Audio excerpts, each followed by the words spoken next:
welcome to episode 12 of Crazy Canuck Truckin' Podcast. We are so happy to have you join us today. And we have a fabulous guest we're going to visit with. But first and foremost, let me say hi. My name is Bridget, and I am the Size Matters Dakotan. And my co-host is David, the Crazy Canuck Dave, out of Manitoba. So the reason that I am the Size Matters Dakotan is because over on Twitter, where I do most of my mouthing off, I talk a lot about crop staging and the size of weeds in a field. And so I talk about how size matters. And I guess it's just kind of stuck. So that's us. Let's talk about what we do on this podcast. And the Crazy Canuck Truckin' Podcast can be followed on Twitter, on Instagram.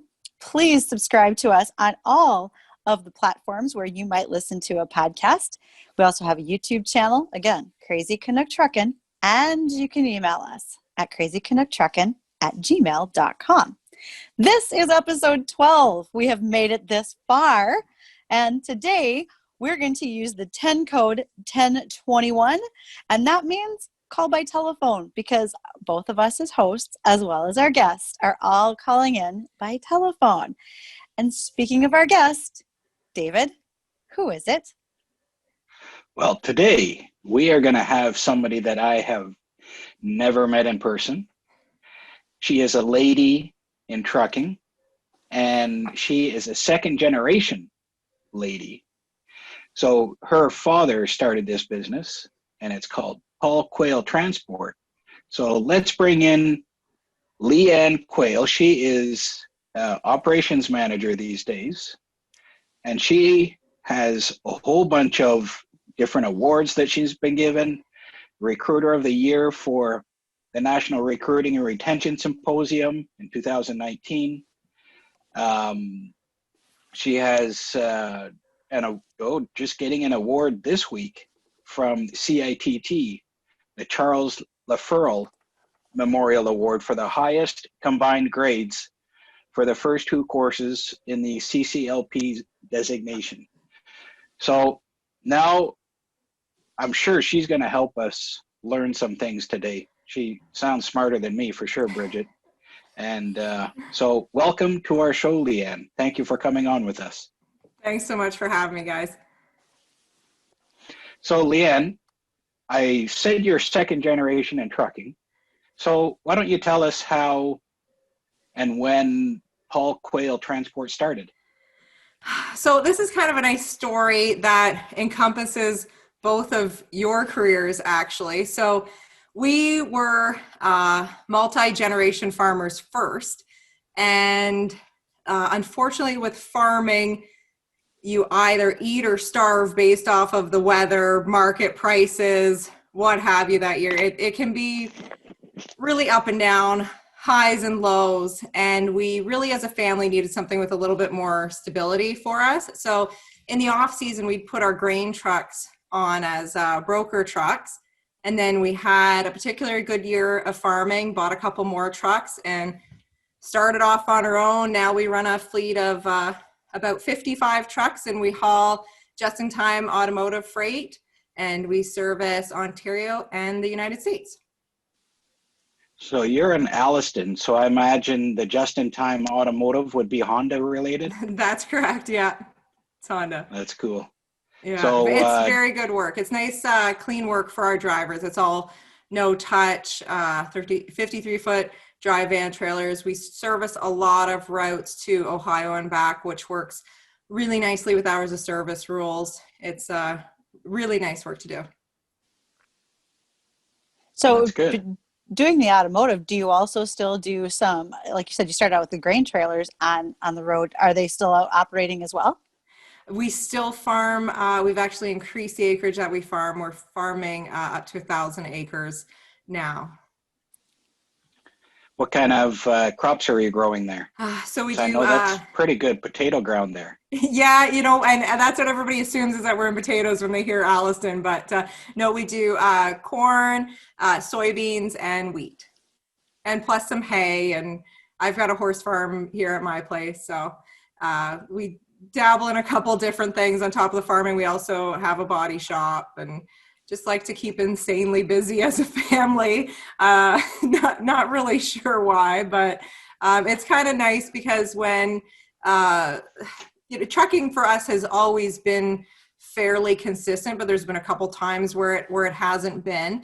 And this year in particular being one of them, automotive freight just shut off all of a sudden, and thankfully we had some other irons in the fire that made that still a productive time for us.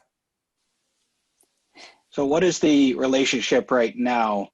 Your father started this when you were younger. Yeah.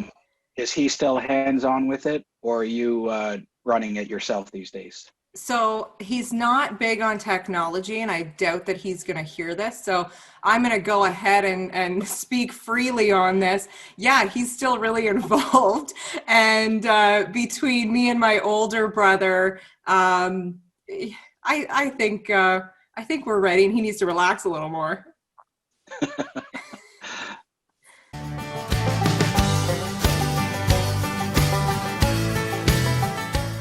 Okay, I realize it's part of the family business, etc.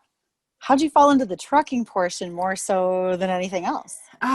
You know what? For me, just as a human, this has been a fantastic fit for me, because generally I'm a problem solver by nature, and trucking certainly comes with a list of problems to solve, and I really enjoy that. Yeah, I'm sorry, I don't know what type of trucking are you in, easy. David? We just sit and look out a window. Yeah, exactly. So being the fixer by nature, there's a bunch of stuff that I like to change and improve on. The life of the driver on the road, getting new people into our industry, tightening up safety, that's always a concern. It's been a nice fit for me as a person, and I tend to not be your traditional girly girl either, so trucking's kind of been a good spot for me, because there's a lot of areas where I don't fit in life, but thankfully I happen to find one that I do fit. So I know that it says, when David introduced you, he talked about Recruiter of the Year. How do you do that? Recruiting for the industry as a whole or for someone else? I mean, as someone from the outside looking in, Sure. Tell me the how and the why. Yes. Okay. So there's big time speculation. If I sit here and say we've got a huge driver shortage, there'll be a bunch of people that, jump down my throat and say, look, it's not just a driver shortage, it's a qualified problem. Whatever way you want to label it, we do have a problem with skilled individuals entering our industry, enough of them at the pace to keep up with our aging workforce. And so one of the things that I did, and this was kind of one of those moments where an idea hits you and you just can't leave it alone. So I believe it was fairly late at night, and I'm sitting there thinking, okay, we've got to get more people into our industry the right way. But there's a ton of barriers to entry, and some of those barriers being the high cost of obtaining your AZ license, the getting started with the proper training. Oh, what's AZ?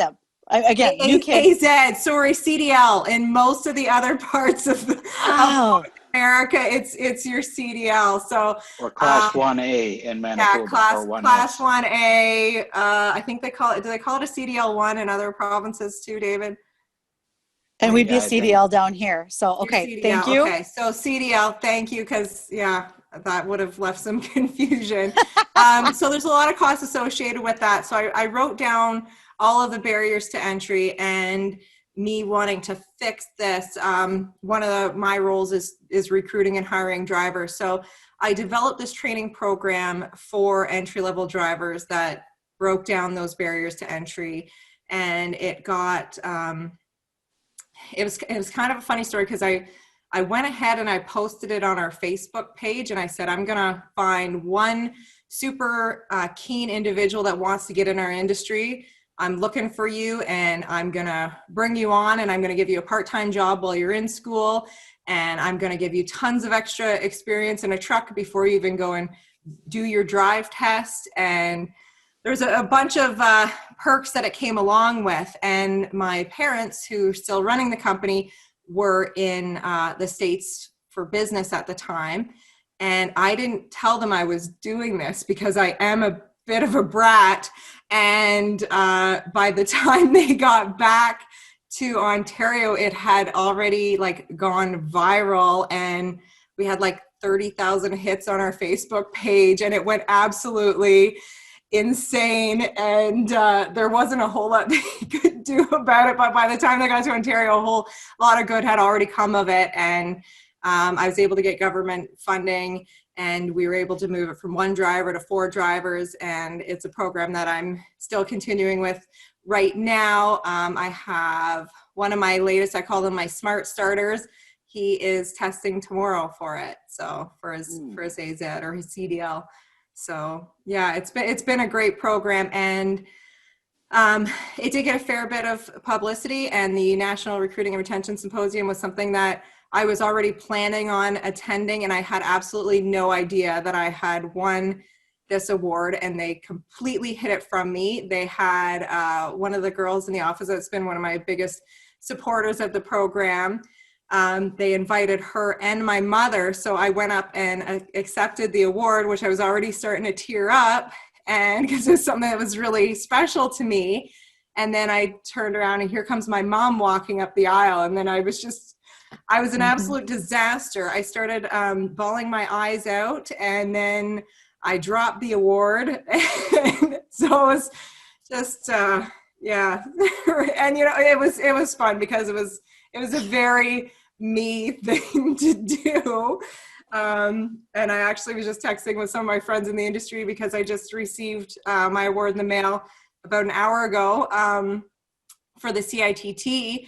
And it's this nice, you know what, I have it right here, so maybe I can show it. Oh, yeah, isn't that pretty? that Looks breakable too, so I'm just going to keep her right in there, and I'll just seal this back up and put it on my desk until I find a safe place for it.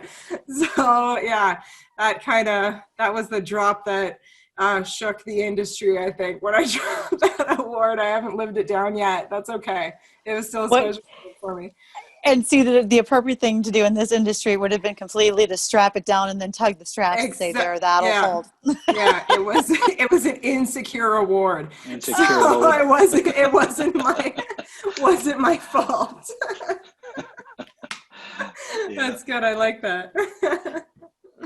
Yeah, I remember seeing tweets and pictures about that, and can't remember if there's video, but I wasn't at the award show, but I definitely saw stuff coming afterwards. All and of I the thought, pictures of me crying.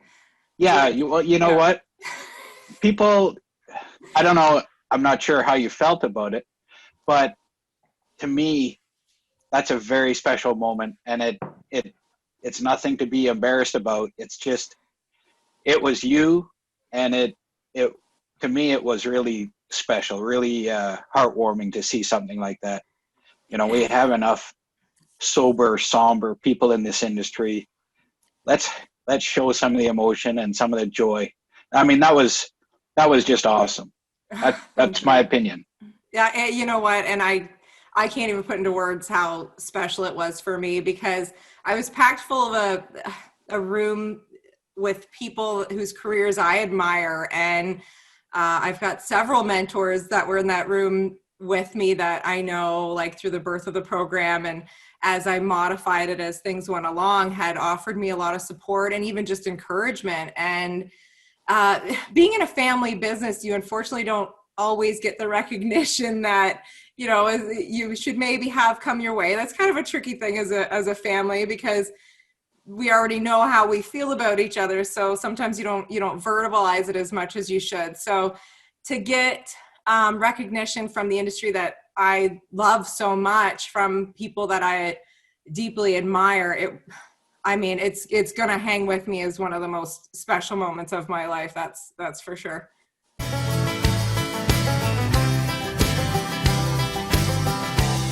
Another thing that I noticed about you since that time, I think that's when I started following you or noticing you. You are a lover of dash cams. Mm-hmm. and having dash cams in your trucks, and you post things about unsafe moves or different things that your trucks see. And I've also seen one or two that involve, speaking about family, that involve your brother. You want to, sometimes you say you don't always get the right recognition, but it's fun to see that sibling stuff coming out through the dash cam stuff or posting whatnot. You want to explain a little bit more to Bridget and our listeners what this is like? Oh my gosh. Unfortunately, David, I never turned down an opportunity to take a shot at my brother. So you're going to have to be more specific. And I don't know. One can't come to mind, but if there's an opening, I mean, I'm the younger sister, so if there's an opening, I'm taking it. I think Bridget wholeheartedly agrees with that idea. Completely. Look, I've got brothers too, and I have no problem telling all of the downside of the stories that they have, because if given a chance, they do it to me. They are happy to bring up any mishaps I've had. Yeah, absolutely. Yeah. And let's put it this way. I was always ever so thankful that we didn't have camera phones when I was like in high school and so forth, and college, and for many reasons. But the one most closely related to my brothers would be on a snowy Sunday in the winter. I had a job in town. I waitressed at the local cafe, and I was coming home after doing the Sunday dinner rush and driving down our gravel road. Got to make the last curve to get into the farm, and apparently it was a little iced up because I slid right into the ditch. So I walked the quarter mile into the yard and said, Dad, I'm going to need some help, but you need a tractor. We got to go pull the pickup out. To which he and my brothers happily did, after they took my mom's camera and photographed it, and all the pictures showed up in the family photo album and are still there.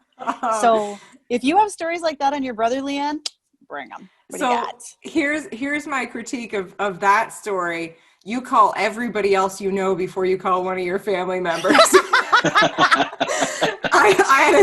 Smart. I had a similar situation this year. I really enjoy like anything that comes along with farm life, and shooting shotguns is one of them. So every day, me and one of my closest friends, we have this event that we call Suns Out, Guns Out. We pick the nicest day that we can find all summer, and we take all our guns and all our ammo, and we just target shoot all day long. And then by the time we can't lift our arms anymore, well, then we'll jump on a four-wheeler and go ripping up the creek. And we got this four-wheeler in a bit of a bad spot this year, and I'm messaging my neighbors and anybody else I can think of. And they're like, why don't you just call your brother? Why don't you call your dad? And I'm like, that is the last person on the planet. Yep.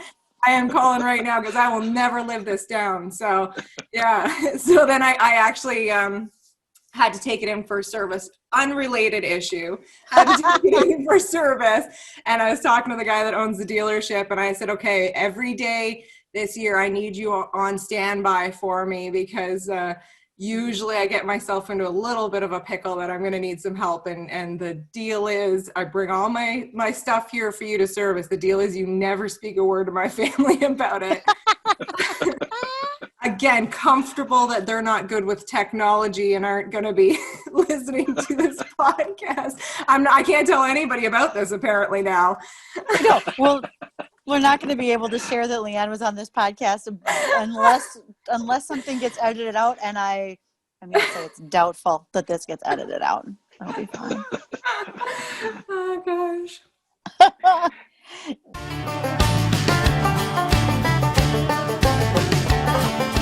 So when you think of all the things that you do in the industry, and you had to do a lot in order to be award winning, what's the message you want to make sure that whether it's a professional driver or a passenger driver, what do we need to know? That's probably 2 points.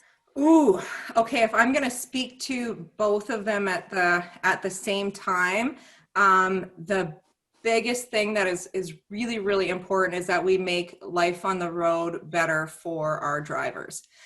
And one of the hardest things with this pandemic is seeing how drivers have eventually been given what I feel is only a portion of the recognition that they deserve. I want to see this long lasting, and I want people to connect with what happened when our shelves went bare, and who was responsible for refilling those for everyone. And that's one of the things, is just the appreciation. Another thing that I really hope that the general public becomes more educated in is how to share the road safely with our trucks. So when I'm bringing a new entry-level driver on, I have to have some hard conversations with them, and one of them being a portion of your job every single day is keeping people alive that do foolish things in front of you,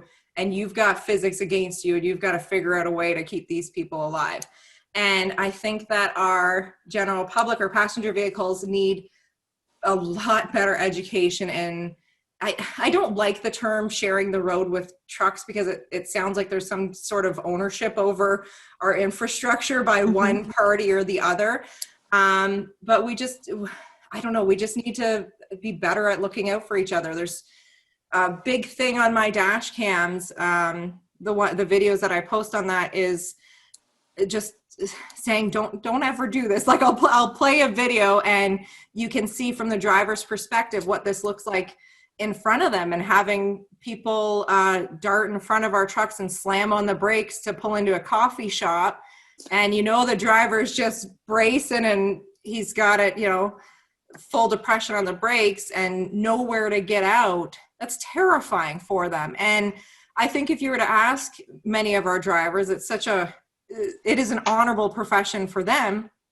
If we could make something easier for them, that would be one of those things, would be just make people behave a little bit smarter in front of them and around them, and stop having those terrifying moments where they feel helpless and there are these near misses that are so scary for them. I think that's a really good point. I mean, the average person, much less the average competent driver, does not think about the size, the bulk, the speed. I mean, let's face it, I really pretty much sucked at geometry and physics, so I'm not good at this either, but I understand the bigger guy wins. And so as those of us in the passenger vehicles, we have to plan for that. We have to be just as smart as anybody driving a semi. Sorry. Right. And semi, David, a semi. And, as much as, you've got to be smart about what you're doing in front of these trucks, the professional driver has to be smart about what he's doing, and also has to anticipate what you're doing and what your skill level is, and acknowledgement of the size and weight of these vehicles. So he's got kind of an added, he definitely carries a lot of added responsibility on the road. And I just wish that there was a lot better acknowledgement out of that. And I make it whenever I'm covering some miles on the road, I always make it a mission of mine to get a thank you wave from a truck driver. And there's a lot of easy ways to accomplish that. It can be when you see them coming around a tight turn and holding back and giving them the space, or anticipating space that they're going to need. That's a real easy way to get a thank you wave. Or if they're merging onto the highway and you're in the right lane, just kind of hang back and give them plenty of room to get over. They appreciate that. They'll generally give you a flash of the lights for that. There's just so many things that we can do for them that'll make their day better. Like there's so much stress in the job, and they're, aside from dealing with like borders, breakdowns, delays at shippers and receivers, if we can just show them more consideration, I think that would go a long way in outweighing some of the stresses that they have. I know as a driver that I really look at it as my mission to make sure, like you were saying, make sure that I'm figuring out what the four-wheelers, the cars, are going to do before they do it themselves. Yeah. I do not like it when people say, well, I had no chance, he cut right in front of me and hit the brakes. Yeah, that can happen. But have if you're watching your mirrors, if you're paying attention to what's going on 360 degrees around you, that person has been darting in and out of traffic or doing something dumb or came out from behind you and raced around you, and you know they're going to pull off at the next exit. Yeah. But if all you're paying attention to is the radio and listening and looking straight ahead, you may be the one that runs over that car because that car does something that you should have anticipated. Yeah. And So I know other drivers give me a hard time about that sometimes, but I stand by it that you need to anticipate what's going to happen before the car even thinks about doing it themselves, you know. Yeah. And we're big. It's frustrating when you see semis trying to there you go, Bridget, trying to drive like they're a sports car, you know, and Yeah. riding somebody's bumper, or, you know. Anyway, yeah, that's some great ideas.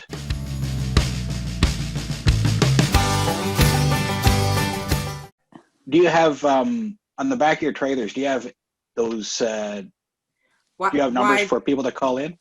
No, I don't, but we still do get phone calls in, which I absolutely love. I welcome, please, please, please call me, because you know, phone in complaints, maybe I get one a month, and that's what I love about these dash cams, because generally when I get a phone in complaint, there's some type of version of what's occurred that sometimes it's fear-based and it becomes a Hollywood reproduction. And I like pulling these dash cams out and running it down frame by frame. And there was a very unusual trend that I saw, I'm going to say for March, April, leading into May, where the number of phone-in complaints multiplied by 6.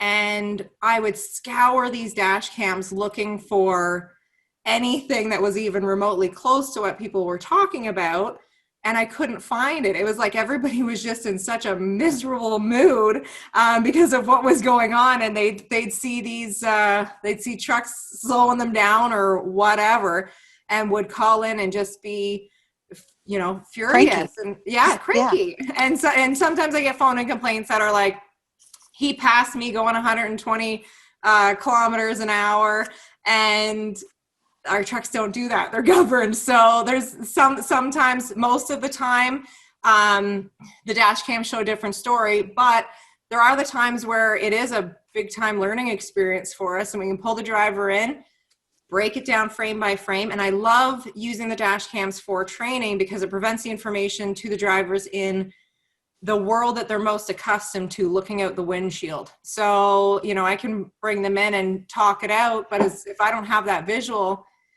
it only holds a portion of the value. The other thing that I've tried to become as public as I can about is, please phone in when you see a driver do something that is exemplary, like 100%. You call that carrier. I do it all the time, especially if I'm following, even if I don't see anything spectacular, if I'm following a truck for an extended period and that guy's going the speed limit, I'll call in and say, look, I followed him or her from here to here. If I can get a unit number, plate number, whatever, and just say, hey, they were holding good lane position, they were going the speed limit, they were being courteous, they were anticipating light changes, just whatever. Call in for those companies, because it means a ton when we're lacking so much recognition. You know, that means a ton to a driver. We just had one the other day, and the woman that phoned in wasn't even specific, and just said, you know, what he did for me at the border made my day. And I haven't heard back on what the specifics of it were, but it means a lot. You know, I have one driver in particular where we've had 3 different instances of people phoning in and complimenting his behavior, and that's just absolutely unheard of. Like, to have 3, I mean, you've got a good one there, that's for sure. but it's really important. So that's what I would say to the general public. We get a lot of phone calls in that that are complaining. Just do, whenever you can, phone in and give a compliment, because it means a lot. It's recognition that goes a long way.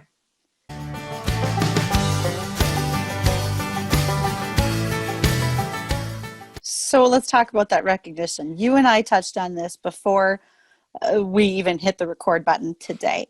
And that was, we're both a little bit of an anomaly, and that we are females in what's typically a male-dominated industry. But we share a very similar mindset.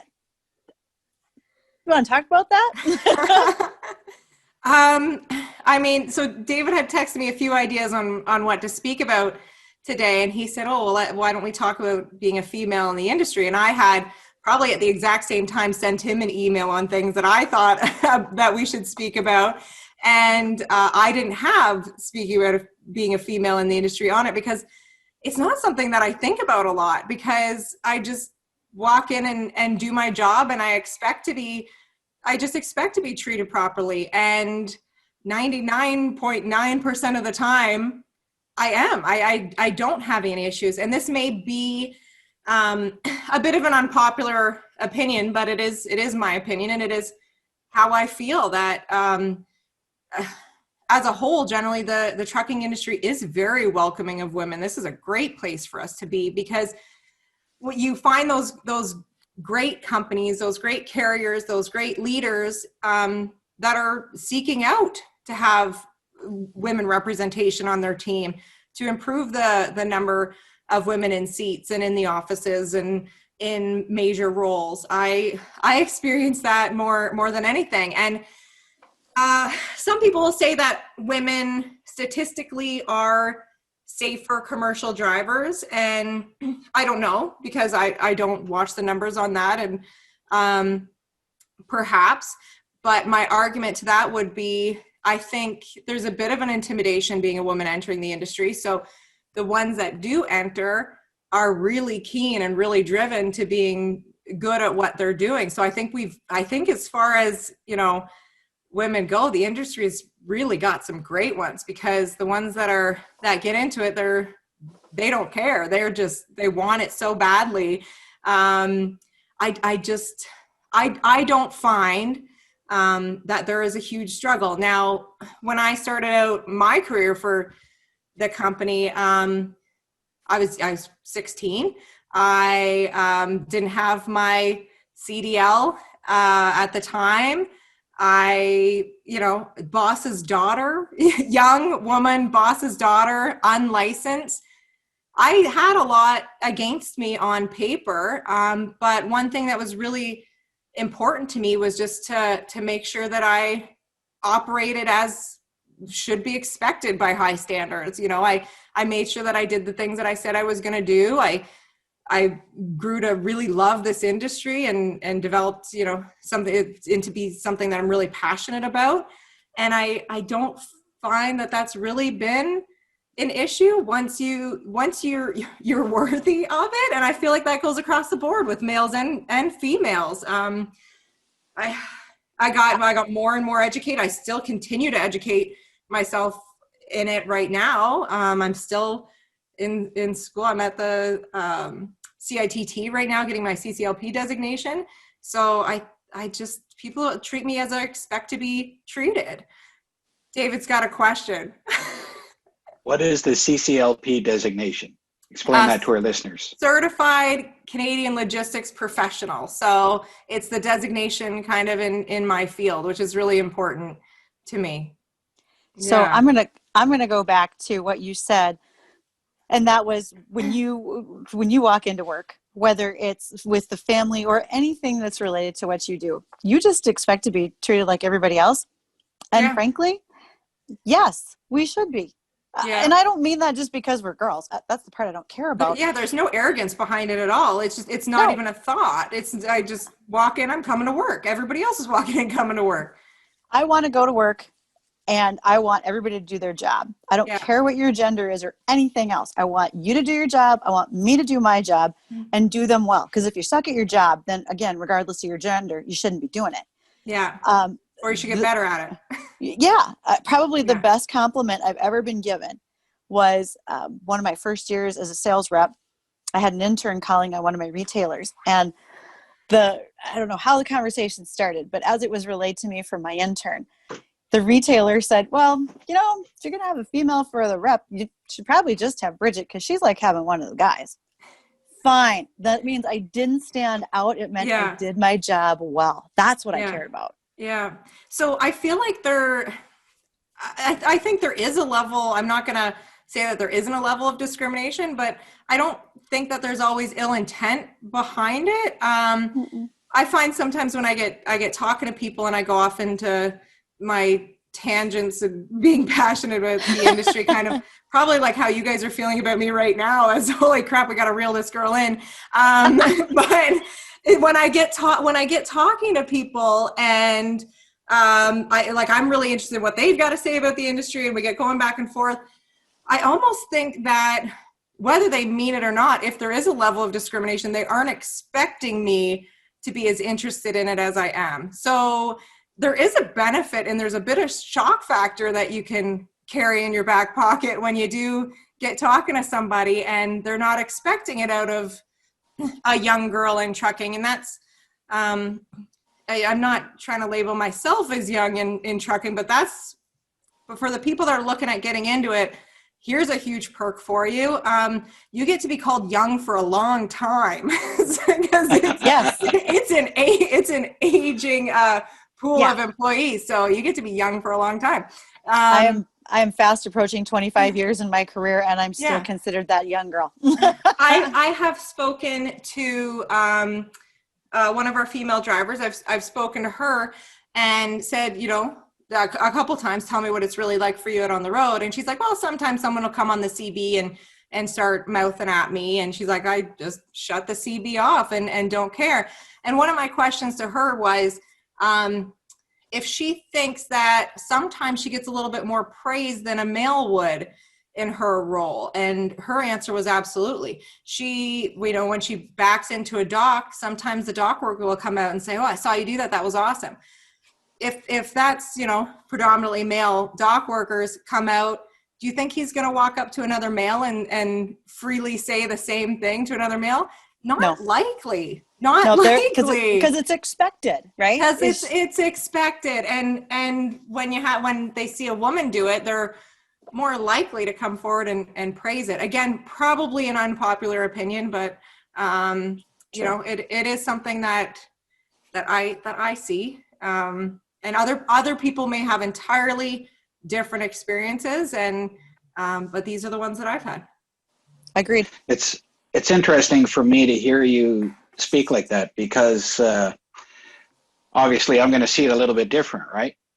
I see an industry that's a lot of males, and so when I see a lady that's in a good position, that excites me.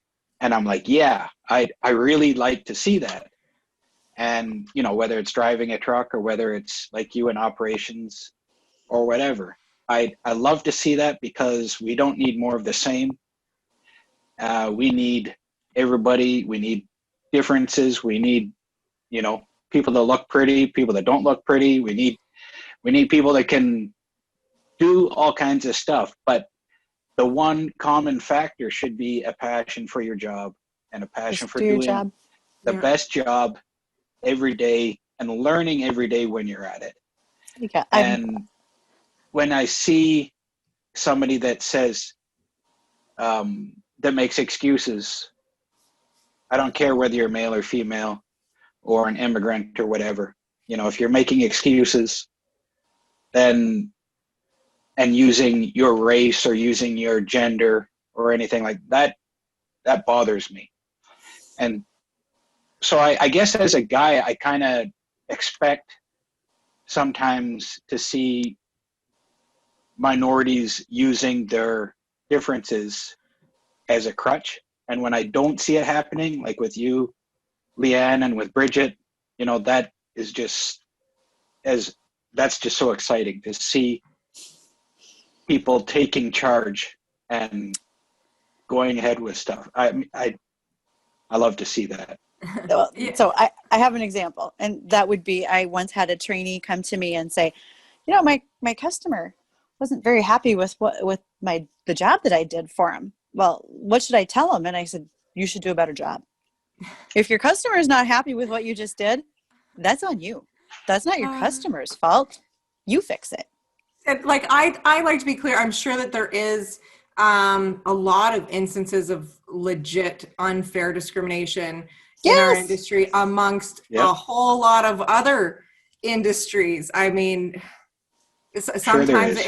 it just isn't fair. And I feel really bad for the people that have those experiences and have held back because of that. And I've been fortunate to find, a way around it. And I being a female in trucking is not the hardest hand to be dealt. That's for sure. And I think that's a big thing that I'd want to tell women entering is it's not as, don't be afraid of it, because my experience have been really, really positive. For sure, I've had some negative ones, and that weighs heavily on the people that have had those opinions or done those things to try and hold others back.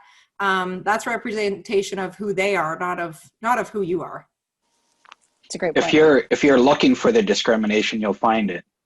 If you're looking for problems, you're going to find problems. But when you look for the good, you're going to see the good everywhere you are, because it generally far outweighs the bad. Yes. And, to take every bit of good you can see. I mean, and you know what, as a guy, if somebody comes out and compliments a lady for backing in and doesn't compliment me for doing the same thing, I don't care.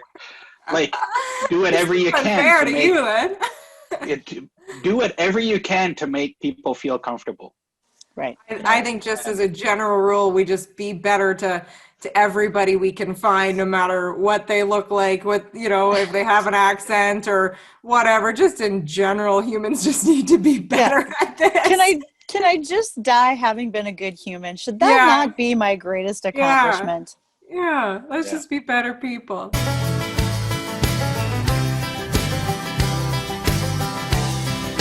What's something fun and good that has happened in what you do with over-the-road trucking? Oh my gosh. One of those, what's the story that you would tell to a group of friends over a beer to make them laugh? Oh my gosh. Oh, a story. Oof. As a trucking industry that we really stand alone, our importance is heavily intertwined in everything that everybody does everywhere at all times. But yet we are over here and operate over here and don't share, a lot with the general public, and the general public doesn't know a lot about us. Okay, so how am I going to reel this in? One thing that I took for granted earlier in my career is the importance of networking.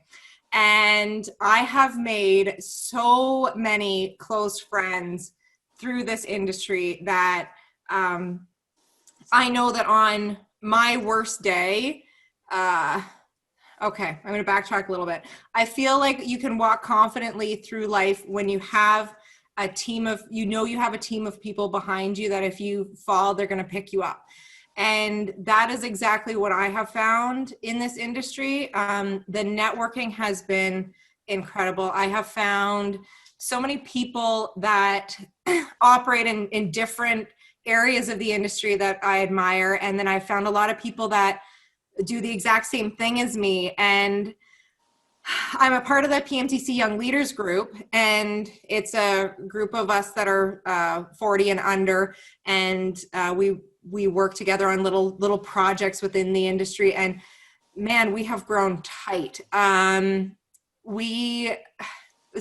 regulation changes, we call each other and ask, what do you think about this? And being in the same boat, you get these tight bonds, and I mean, there is a lot of fun to be had with that. It's just like a kind of whole separate sector of friends. I had a little get together at my place with just industry youth. I'm using quotations for the people that are just listening, because 36. I don't know that I should be calling myself young, but of our youth in the industry, we got together and we just had a great time. I've got a cabin out in my woods here that we built, and we shot guns, and then we rode the horses, and we four-wheeled, and I mean, it's just, and I know that I'm going to get a little bit mushy here. I don't think you wanted this to go mushy, but here we are, me Go ahead. driving this deal again. I know that on my worst day, I can call any one of them, and I've got a whole ton of people behind me. So there's so much camaraderie, and I think it's such an honorable profession that we're in. And we've got each other's backs. I love this industry. I'm so happy to be part of it because of the great people in it. The networking and the connection, it just makes everything better. Yeah, totally undervalued that earlier in my career. And now that I have it, I just, I wouldn't trade it for anything. So what I'm going to say is that is a perfect place for us to start to wind down and say, Leanne, the networking and connection that we got to do with you today when we were 1021 over the phone, this has been outstanding. And I think that just the humor and the fun that you brought to today's podcast, people are going to love and are really going to enjoy. So a reminder to anyone out there who's listening, make sure that you're subscribing to the Crazy Canuck podcast. Make sure that you also are downloading Jesse James Dupree and Dixie Inc. with our theme song. It didn't fall from the sky. So if you haven't listened to that, Leanne, I think you'll appreciate it because it's written from a trucker's perspective. And Leanne, where can people find you when they want to follow you? Oh my gosh. So we've got some really cool stuff on our Facebook page for Paul Quail Transport. And then David, do you know my Twitter handle? I should probably know this. So if you search up Paul Quail Transport on Facebook, I post some cool, fun videos there. And the people that are watching on video, you're seeing me look down to try and find my Twitter handle. I think it's just Leanne Quail, at Leanne Quail. That's what I am. LeanneQuail. That's my Twitter handle. I post lots of our dash cams on there, and just my perspective from some of the events that we go to and some of the rule changes that happen. And I don't know, just whatever I feel like, because I don't know if you guys noticed this. I have a lot I like to say. All right. So do we. That's why David started a podcast. Just saying. We really appreciate you coming on, Leanne. It's been a blast. Thanks so much. It's been fun watching you over Twitter the last couple of years and seeing your passion for the industry. That is something that resonates a lot with me. Multi-generational. I love to see that. I love to see that the next generation not just expect to have everything handed to them. And 1021, Bridget, that was an awesome code, because as a reminder for people that are listening, you see something good that's going on, pick up the telephone and call it in. It's really easy these days. You can find a company in seconds on the internet on your smartphone, even if there's not a number on the truck or like a 1-800 number or anything like that. Just call in and tell that office person that answers what an awesome job a driver did for you or what you noticed. Please do that. I know I've done that many times, and I love getting the response like, what? You're calling about something good? It's awesome. It's going to make you feel good too if you do that. You're going to feel good about it too, because you're just going to hear it on the other end of the line how shocked they are that they're actually getting some bad news, or some good news. Sorry, they're actually getting good news instead of bad. So thank you everyone for listening, and we are going to be closing out here for today. Enjoy the song from Jesse James Dupree as we close it off, and have a great day, everyone. Thanks, folks.